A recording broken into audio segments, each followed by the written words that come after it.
Hey guys, welcome back. I hope you're doing good today. Well, today I'm going to amend my soil because next spring I'm going to be planting blueberries. And so I'm going to talk to you about some of the problems that I'm going to have because I have kind of heavy clay soil.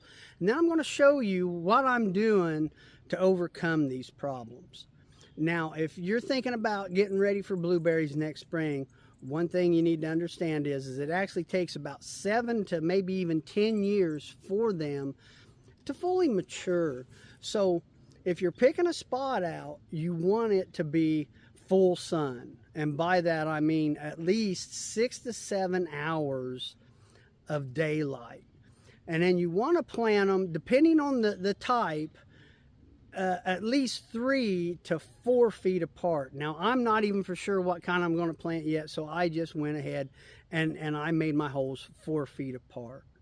So some of the problems that I'm going to have is blueberries, they like a aerated, they like moist soil, but they don't like standing water. And with clay soil, if you garden in it, a lot of times when you get a heavy rain, you get a lot of standing water. And so I'm going to show you what I'm going to do to try to fix that. Another one is pH.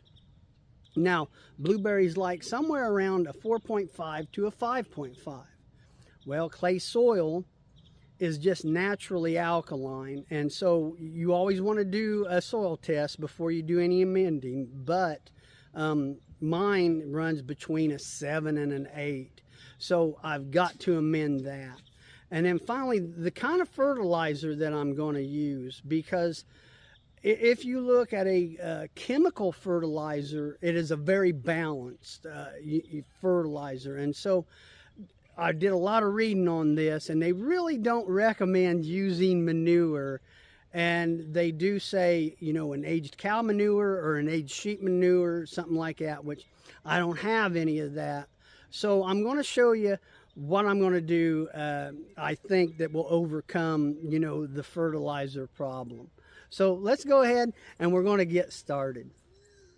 All right, so before we jump into this, I'm going to be making several videos through the fall and winter on how I amend my soil and do things. If you're like that kind of content and stuff, please consider subscribing. I would appreciate it. And as always, it is free. So we talked a little bit about the problems that I'm going to have with this clay soil. And so one of the first things that I did to fix it was I drilled a really deep hole. And this is down about 12 to 14 inches. And so what I want to do is I want to soften that soil up. Now, you don't plant blueberries real deep. But the idea behind it is to let these walls of this hole get softened up with my amendments. This is really kind of similar to how I do my tomatoes. So what I'm going to do is what I've actually got is rabbit manure and alfalfa pellets. And so I'm just going to go ahead and put in just a couple of inches, 2-3 inches. And then that's going to let that bottom soften up. It's going to let them roots be able to spread out. It's going to keep the soil aerated. Here's why. Because one year I pulled my tomato plants right after a real hard rain, and the hole that I had them in was really dry. So when I do this, I know water's not going to stand in it. From experience, I know this. So that's going to help with that standing water. Now, one of the things is with the fertilizer, I mentioned earlier about being balanced. Well, pig manure, I didn't really want to use it. I'm definitely not going to use some kind of a chemical fertilizer, like a granular fertilizer. So the best I could come up with was rabbit manure with alfalfa pellets, because those two are really a balanced fertilizer.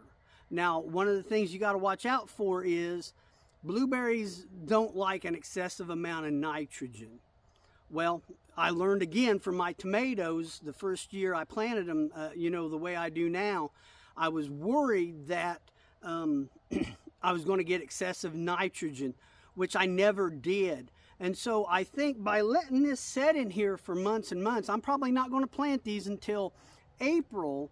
It's going to give it time, to break down and everything. So, and rabbit manure is low in salt, and that was another thing that they were concerned with when using, a manure was an excessive salt. So I think I'm okay there. Now, what I'm going to do, I'm going to add some garden sulfur, and I'm not measuring this out. This is just one of them things that when you garden, you just kind of got to do some things by feel. And so what I want to do is I want to layer this sulfur where it's over the winter when it gets wet and it breaks down, because you can't use sulfur a week before you plant. You have to let it break down. You have to let the bacteria in that soil break it down into a usable form for your plant. So I'm just going to mix some, put it right down there in the hole. And like I say, I know another thing with the manure is it has a tendency to raise your pH. So I really don't think going from somewhere between a 7 and an 8 down to a 4.5, I don't think I'm going to put too much garden sulfur on there. And I'm going to show you why I'm not going to use more than I am right now here in just a minute. So I'm just going to add a little bit more in here. And like I said, I don't know how deep I'm going to plant this. 3/4 of this might actually come out. But that's why I wanted to start with some down pretty much right at the bottom. And then I'm just going to add a little bit more.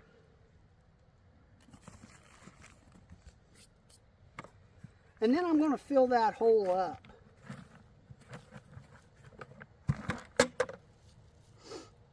Now, I'm almost positive this top 2 or 3 inches, I'm going to dig that back out.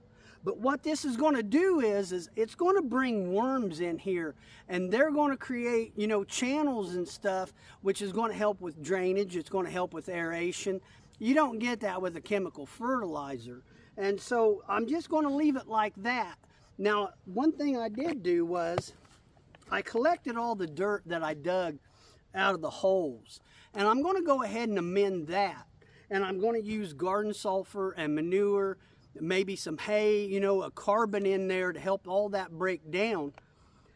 And when I go to plant it, when I dig all this out, I'm going to put this soil in there. And hopefully it's broke down enough where it's going to drain a lot better than if I just dug a hole in my clay soil. And then, the water and the aeration and everything. So I think, let me know what you think, because, again, they really did kind of recommend not using manure, but let me know what you think. I think it's actually going to work. I think it's going to work pretty good. So I've got 1, 2, 3, 4, 5 of them I'm going to put in this spring. And like I say, if you want to see how they turn out, whether they live or die, I'm going to show you. So, please go ahead and consider subscribing. Well, that's the video, and I hope you enjoyed it, and I hope it helps, at least maybe give you an idea. All right, well, I'll talk to you later. See ya.